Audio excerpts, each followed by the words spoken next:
You're listening to Systemic Error Podcast. The failure was designed. Trump's first flight in new plane marred by ridicule flying bribery palace, based on an article by David Edwards. A gilded plane is not a punchline. The real story. Donald Trump's first trip on the Qatar-gifted Boeing 747 was treated as a spectacle. Gold fixtures, marble bathrooms, leather seats, a grand staircase, and the kind of overbuilt vanity project that belongs to an autocrat, not a public office. But the aircraft is not the scandal. The scandal is the relationship it reveals: a sitting president accepting a luxury jet from a foreign royal family, while Qatar later benefits from a cleared $1.9 billion US arms sale and an unprecedented American security guarantee. Power, not presentation. The person with actual institutional power here is Trump, not the press office trying to land a nickname, not the critics mocking the plane, and not the corporate press trying to launder corruption into a novelty story. The president controls the machinery that turns gifts into access, access into leverage, and leverage into policy outcomes.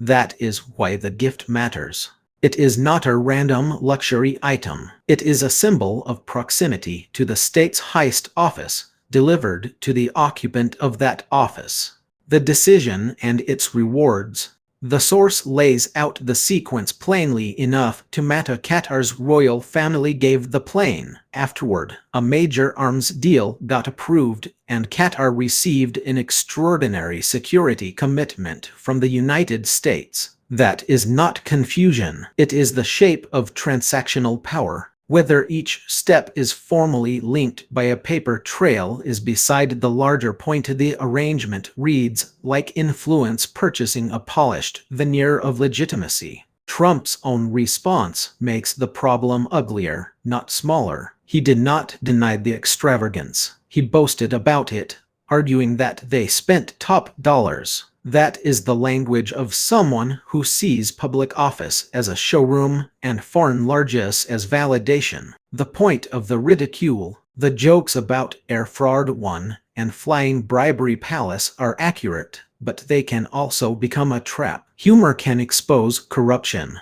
yet it can also let power off the hook by turning theft into a meme. The White House and its allies benefit when the story becomes about branding, insults, or whether the plane looks gaudy enough. That framing drains the oxygen from the more serious question: what does a foreign gift to a president buy, and who gets to pretend it is normal? The source shows a familiar tactic. The people nearest to power act as if corruption is a public relations contest. They brag, provoke, and saturate the feed so the underlying exchange looks like entertainment instead of governance. Institutional cowardice. The weakest actors in this story are the ones who have to live with the consequences of taxpayers, service members, and anyone still pretending that foreign policy is insulated from personal enrichment. The strongest actors are the ones who can turn institutional assets into status symbols and then insist the rest of the country should admire the craftsmanship.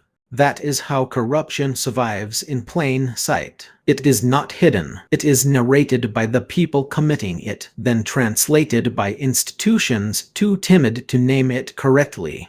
The larger pattern. This is what state capture looks like when it is decorated in gold. A president receives a foreign gift. The gift is absorbed into the optics of office. The donor later gets strategic favors. Supporters call it strength. Critics get reduced to heckling, and the public is left watching a republic behave like a concierge service for the powerful. The plane matters because it shows the operating logic clearly. Power downplays its own corruption by making it look expensive, exclusive, and inevitable.